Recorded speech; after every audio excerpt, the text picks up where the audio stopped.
Assalamualaikum warahmatullahi wabarakatuh. Saya Nur Zahirah binti Rahim. Dan saya Nurdara binti Daud. Kami berdua ingin membentangkan subjek penghayatan etika dan peradaban yang bertajuk Pengembangan Alam Melayu.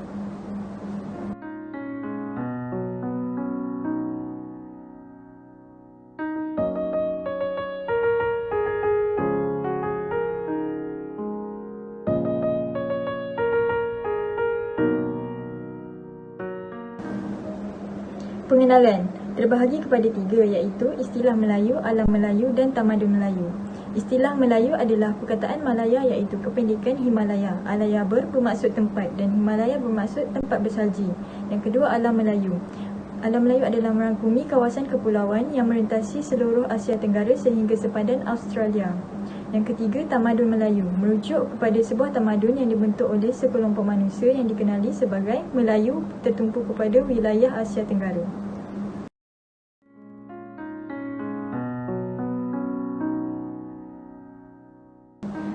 Perkembangan sejarah alam Melayu. Terdapat 4 zaman perkembangan sejarah alam Melayu iaitu zaman prasejarah, zaman protosejarah, zaman persejarahan dan zaman sejarah moden. Zaman prasejarah ada 4 iaitu zaman Paleolitik, zaman Mesolitik, zaman Neolitik, zaman logam ataupun gangsa besi.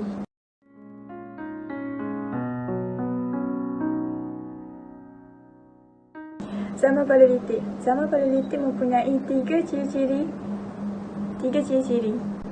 Yang pertama, kewujudan pertempatan paling awal di alam Melayu. Yang kedua, kehidupan sara diri dan berpindah randa. Ketiga, penggunaan alat batu dan dalam bentuk asas.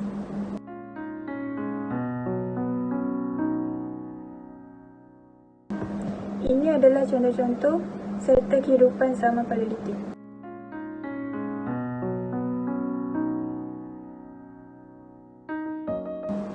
Zaman Mesolitik. Zaman Mesolitik mempunyai 4 ciri-ciri, iaitu kehidupan masyarakat masih berkisar pada kegiatan sara diri. Yang kedua, wujud evolusi dalam kehidupan. Yang ketiga, bermula kegiatan membentuk batu jadi alatan keperluan dan senjata. Yang keempat, bermula kegiatan pertanian, peternakan, perdagangan awal dan perhubungan dengan kawasan lain.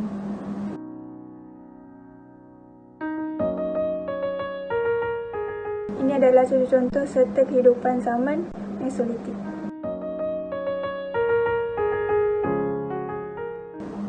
Zaman Neolitik mempunyai 3 ciri. Yang pertama, kehidupan masyarakat terus mengalami evolusi. Yang kedua, wujud teknologi penciptaan baru yang lebih lengkap. Yang ketiga, zaman batu akhir serta pelengkap zaman batu.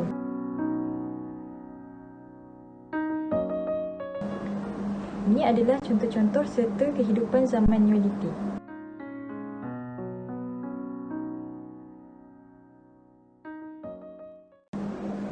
Zaman logam atau gangsa besi mempunyai 3 ciri. Yang pertama, masyarakat mula tinggal tetap di satu kawasan. Yang kedua, tertumpu di kawasan yang mempunyai sumber air.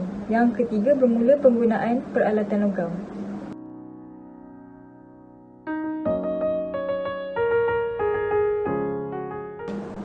Ini adalah contoh-contoh serta kehidupan zaman logam atau gangsa besi.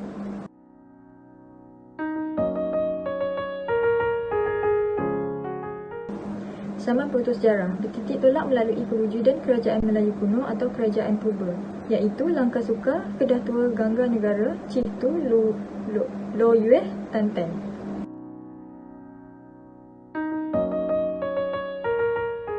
Zaman persenjarahan. Zaman persenjarahan terdapat 3. Kewujudan Kerajaan Kesultanan Melayu Melaka. Kewujudan Kerajaan Kesultanan Melayu Melaka terbahagi kepada 5, iaitu Kerajaan Melayu Melaka telah dibuka oleh para Meswara atau Raja Iskandar Shah pada awal kurun ke-15 iaitu sekitar tahun 1400. Seterusnya, kehebatan Melaka. Terdapat Undang-Undang Laut Melaka dan Hukum Kanda Melaka yang menggambarkan Melaka mempunyai peradaban yang tinggi. Selain itu, faktor utama perkembangan Kerajaan Melayu Melaka ialah kerana wujudnya sistem pentadbiran yang cekap dan tersusun khususnya melalui sistem pembesar 4 lipatan. Seterusnya, sistem pentadbiran yang cekap ini berjaya menjamin keamanan dan kemakmuran negeri Melaka. Seterusnya, faktor ini telah menjadi tarikan para saudagar dan pelayar untuk menjadikan Melaka sebagai pusat kegiatan mereka.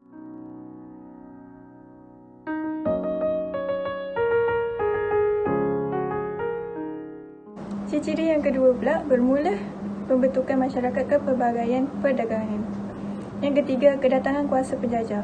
Kedatangan kuasa penjajah terbagi kepada tiga: British, Portugal, Belanda.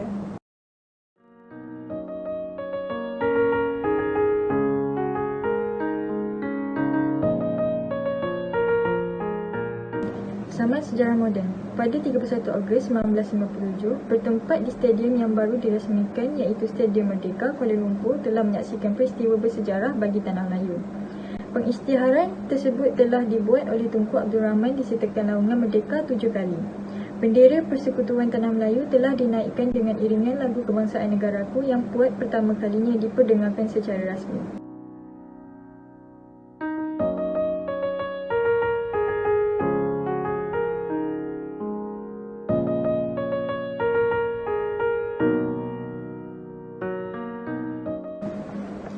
Kronologi mencapai kemerdekaan. 27 Julai 1955, pilihan raya persekutuan pertama diadakan. UMNO telah mengadakan kerjasama dengan MCA yang ditubuhkan pada 27 Februari 1949 dan MIC ditubuhkan pada Ogos 1946, membentuk parti perikatan untuk menghadapi pilihan raya tersebut. 10 Ogos 1955, Tunku Abdul Rahman membentuk kabinet pertama dianggotai oleh 6 wakil Melayu, 3 wakil Cina dan 2 wakil India.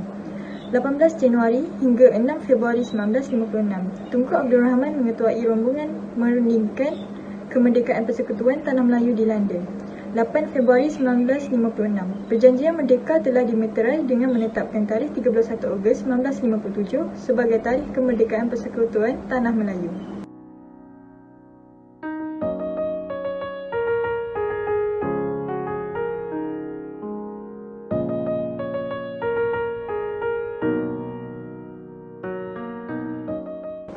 Februari 1956, Tunku Abdul Rahman telah membuat pengisytiharan kemerdekaan di Padang Pahlawan, Bandar Hilir, Melaka.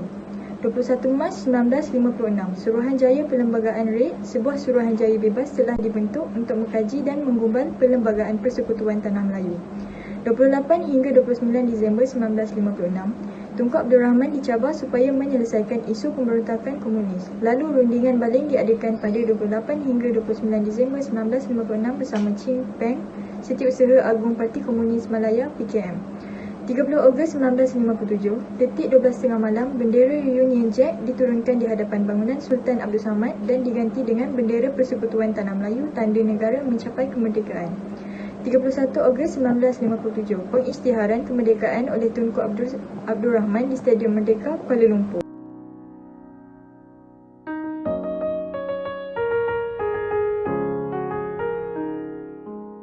Peradaban peribumi alam Melayu. Yang pertama, kurun pertama hingga kurun ke-6 Masihi, kerajaan pernah muncul sebagai sebuah kuasa terkuat di rantau Asia Tenggara. Kemudian, pada kurun ke-7 hingga kurun ke-11 Masihi, kerajaan Sriwijaya berjaya mengambil alih peranan kerajaan Funan sebagai kuasa politik terkuat. Yang ketiga, kerajaan Majapahit mula muncul kuasa terkuat pada kurun ke-13 Masihi selepas kejatuhan kerajaan Singhasari di Jawa, semasa pemerintahan Ayam, Wuruk dan Patih Gajah Mada. Yang keempat, kegemilangan Empayar Majapahit ini berakhir dengan kemunculan. Yang kelima, kejatuhan kerajaan Kesultanan Melayu Melaka membawa kepada kemunculan kerajaan Johor Riau, Melayu Riau sebagai kerajaan terkuat di gugusan Kepulauan Melayu.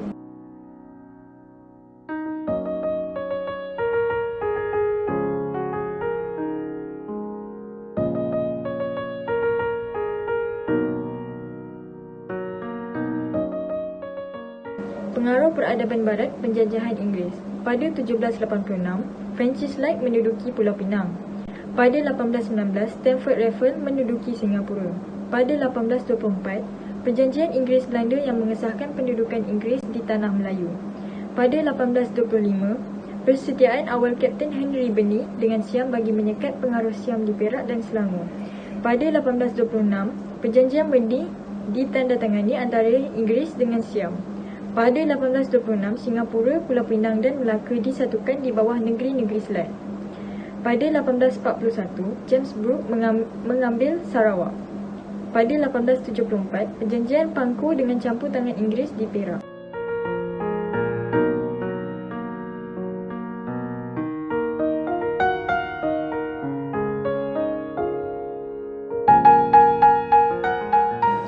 Pada 1874, campur tangan Inggeris di Selangor dan di Sungai Ujong. Pada 1875, Brunei menyerahkan Sabah kepada British. Pada 1888, campur tangan Inggeris di Pahang. Pada 1896, Selangor, Perak, Negeri Sembilan dan Pahang disatukan membentuk negeri-negeri Melayu bersekutu. Pada 1909, Perjanjian Bangkok ditandatangani di mana Siam menyerahkan Kedah, Kelantan, Terengganu dan Perlis kepada Inggeris dan membentuk negeri-negeri Melayu tidak bersekutu.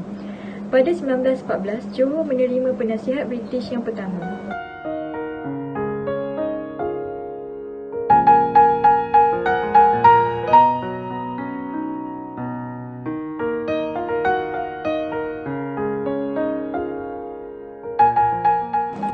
Pengaruh peradaban Barat Portugis.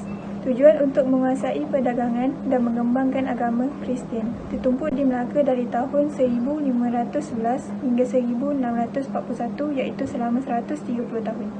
Kesan utama kewujudan masyarakat Serani, perkahwinan campur. Portugis memperkenalkan sistem tulisan Rumi. Wujud perkataan pinjaman, jendela, almari, garfu, tuala, pasu dan pelbagai lagi. Kedatangan Portugis telah membawa keruntuhan kerajaan Kesultanan Melayu Melaka. Kejatuhan Melaka membawa kemunculan kerajaan Melayu Riau.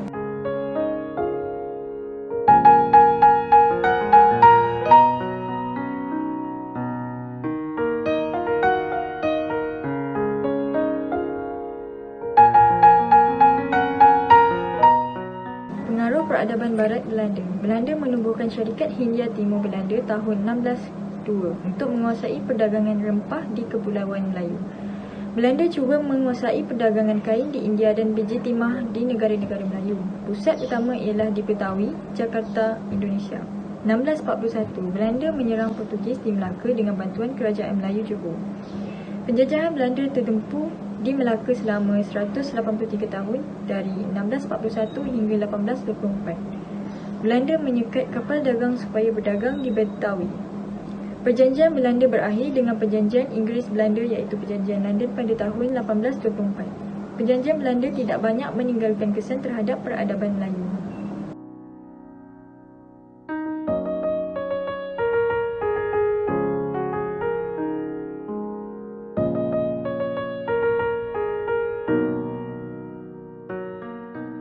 Pengaruh peradaban Asia India. Hubungan India dengan rantau Asia Tenggara telah bermula sejak kurun kedua Masihi lagi. Kegiatan penyebaran agama Buddha dan Hindu serta pelayaran putera-putera di Raja India telah mempercepatkan hubungan perdagangan serta kebudayaan antara India dengan rantau Asia Tenggara. Hubungan awal India dengan tanah Melayu tidak berbentuk penaklukan politik kecuali ekspedisi ketenteraan oleh Raja Rajendra Chola yang menyerang Sailendra di Sumatera yang turut menguasai empayarnya termasuk Kerajaan Kedah. Nama-nama seperti Suvarnabhumi, tanah keemasan, dan Suvarnadvipa, pulau atau semenanjung emas, digunakan untuk merujuk kepada negara-negara di tanah Melayu yang kaya dengan emas. Negara terawal yang mendapat pengaruh India ialah Funan yang bertapak di lembah Sungai Mekong. Kemudian, pengaruh India tersebar luas di Langkasuka, Kedah, Kuala Selinsing dan Tanah Merah di Semenanjung, Kamtoli di Sumatera, Taruma di Jawa dan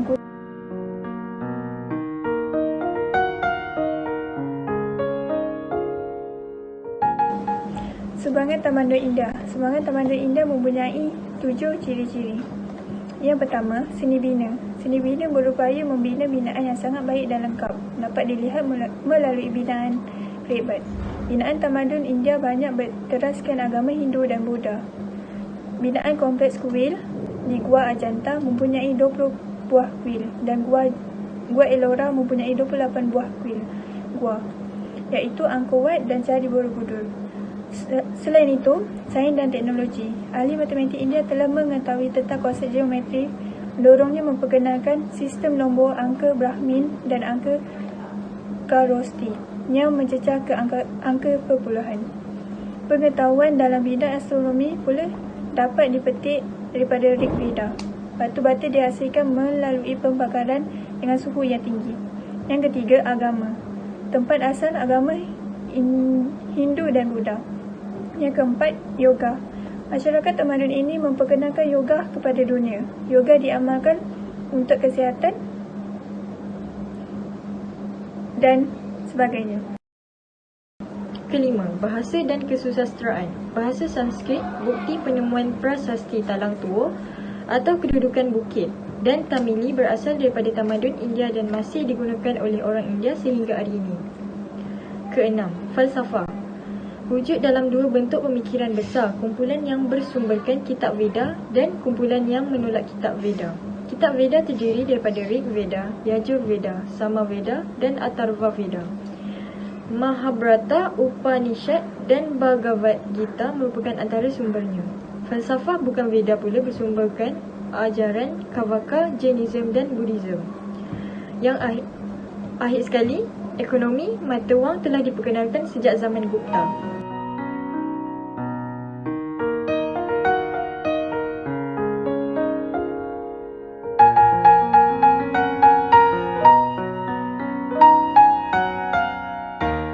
Pengaruh peradaban Asia, Cina. Tamadun Cina merupakan salah satu tamadun terawal di dunia. Peradaban yang terawal di negara Cina ialah di Sungai Kuning, iaitu di kawasan utara, kira-kira 4000 hingga 2000 semenanjung Masihi. Hubungan Cina dengan alam Melayu telah wujud sebelum permulaan tahun Masihi sejak zaman dinasti Han, 180 hingga 117 semenanjung Masihi. Pada zaman kegemilangan Kerajaan Srivijaya, berlaku kedatangan para saudagar Cina dan penuntut agama Buddha secara besar-besaran. Pada zaman dinasti Tang, telah membuka 7 jalur jalan dagang dengan dunia luar. Salah satunya perjalanan laut dari Guangzhou dengan India, Parsi dan Arab melalui alam Melayu. Sejak dari itu, hubungan Cina dengan alam Melayu semakin kuat yang lebih tertumpu dalam bidang perniagaan.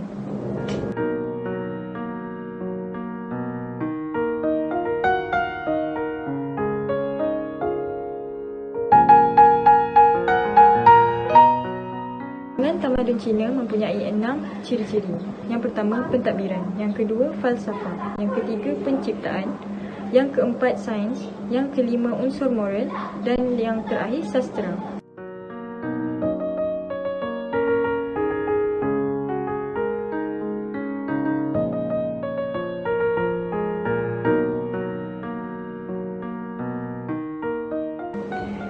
Pengaruh peradaban Asia Timur Tengah. Pengaruh utama peradaban dari Timur Tengah ialah pengembangan agama Islam. Terdapat teori yang menyatakan Islam dibawa terus dari semenanjung Tanah Arab ke alam Melayu pada kurun ke-7 melalui hubungan perdagangan. Pengaruh peradaban dari Timur Tengah di alam Melayu bermula di Perlak dengan terbentuknya kerajaan Islam pertama pada 840 Masihi. Pusat telah muncul sebagai pusat pertama pengajian dan penyebaran agama Islam yang boleh dianggap sebagai pusat tamadun Melayu Islam yang pertama di Kepulauan Melayu. Kemudiannya, Melaka telah menjadi pusat kebudayaan Melayu Islam dan menjadi nadi kegiatan pengajaran serta penyebaran agama Islam bagi seluruh Kepulauan Melayu.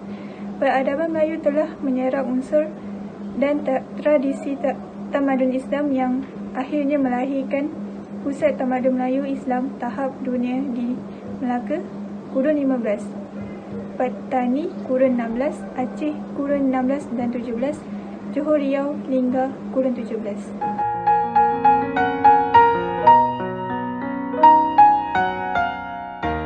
Sekian, terima kasih dari kami. Saya Nur Zahirah binti Rahim. Dan saya Nur Nadra binti Daud. Dan juga terima kasih kepada pensyarah kami iaitu Encik Muhammad Zan bin Saidan yang mengajar subjek penghayatan etika dan peradaban.